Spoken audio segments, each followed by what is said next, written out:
Hey everyone, it's Coach Mel. Hope you are having a great week so far. I wanted to pop on here and talk to you.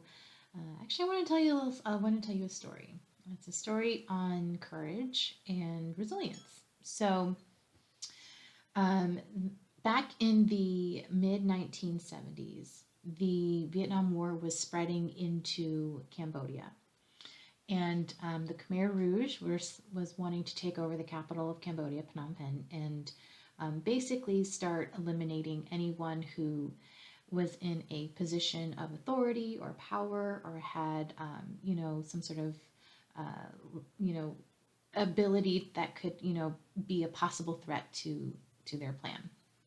And there was one man in particular who was the chief security officer of the king's palace. So he was responsible to ensure that the grounds of the palace were always safe. He had a team of security guards under his leadership that he had to, give orders to and direct and make sure that they were protecting the grounds and things like that in plain clothes, so that nobody knew who they were. But when he got word that the Khmer Rouge were coming and invading the capital, he knew that he was going to be a target for them because of his position in the government and for the king. And so it was very apparent that he had to essentially run for his life, or they would basically take him out. And so he formally released his security officers from their duty and essentially had to start taking off to Thailand for freedom and escape. And so he began this 36-day journey across Cambodia. He walked with no shoes. There were several days where he would go without eating. He ran into several problems. He fell sick at one point, and had to, rest and regain his energy.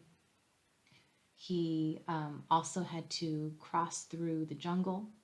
He was captured by the Khmer Rouge a few times during that process, and he had to outsmart them and make his way back to the jungle. And even in the jungle, it was a tough situation. It wasn't well lit. There was no clear path. He had lost some of the people that he had found along the way to walk with.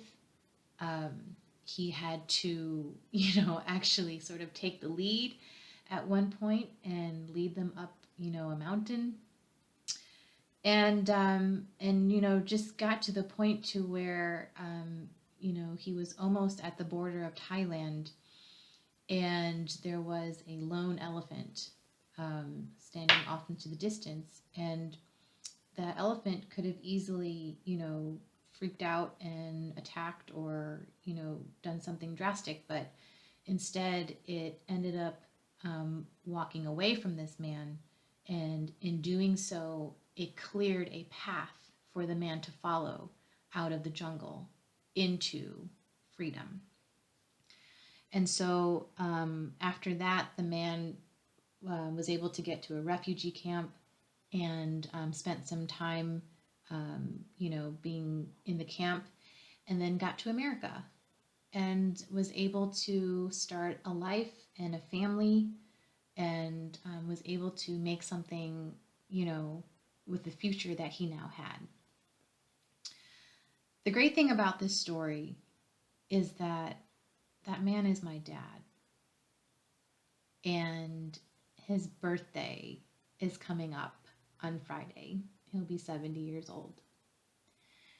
And what I love about his story is that it is nothing but courage and bravery and resilience when it matters the most. And I want you to think about how your own story of whatever it is you went through, anything that you've had to experience and overcome, could make a difference in the life of somebody else and inspire them to courageous heights and levels of bravery and resilience that they didn't even know was possible within them until they were moved by how you moved from out of your pain into your purpose or your promise. If my dad hadn't made that decision to run for his life, I wouldn't have life.